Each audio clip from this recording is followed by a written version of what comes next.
They were living proof that if you sell a dream big enough, loud enough, and shiny enough, people will line up to believe it.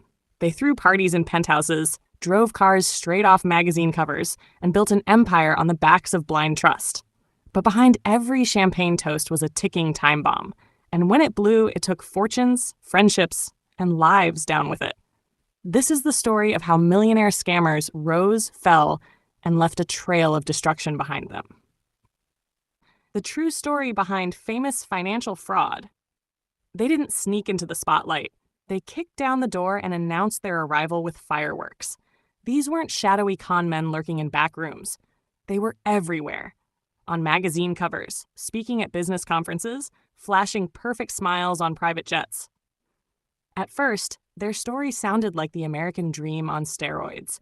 Brilliant minds building revolutionary companies, promising everyday people a shot at wealth that felt just out of reach. They didn't sell products. They sold possibility.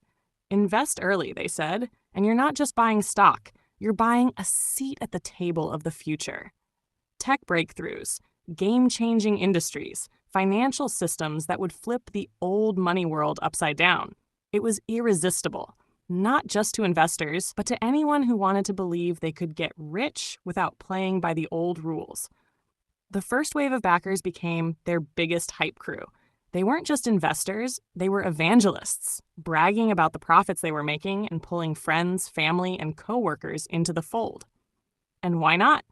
Every month, those early returns looked better than the last. The lifestyle followed.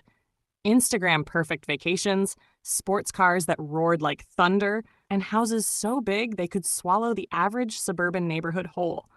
What no one saw, or maybe refused to see, was how fragile it all was. The money being paid out wasn't coming from profits, it was coming from new investors, pumped straight into the pockets of the old ones. The whole empire was a house of cards held together by fresh cash and blind faith. But the hunger for more, that's what sealed their fate. It wasn't enough to be rich. They wanted to be legendary. They gave interviews where they talked about changing the world, promised to democratize wealth, and painted themselves as financial revolutionaries. They weren't just making money, they were making history. Except history caught up to them. The cracks showed up quietly at first. Payments got delayed, emails went unanswered.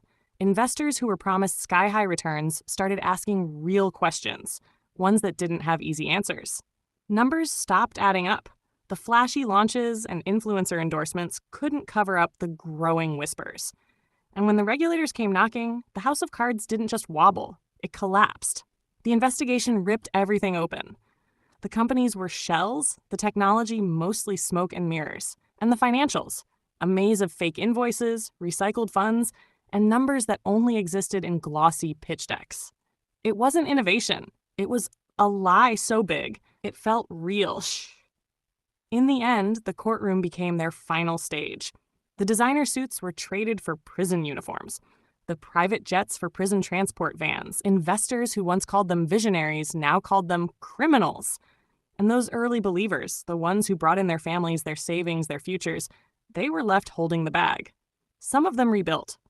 Most didn't. Trust, once shattered, is almost impossible to glue back together. Even the ones who made money walked away feeling dirty, like they'd been part of something rotten, even if they didn't know it at the time. But here's the thing. The story doesn't really end there. Because the truth is, there will always be another one. Another too good to be true pitch.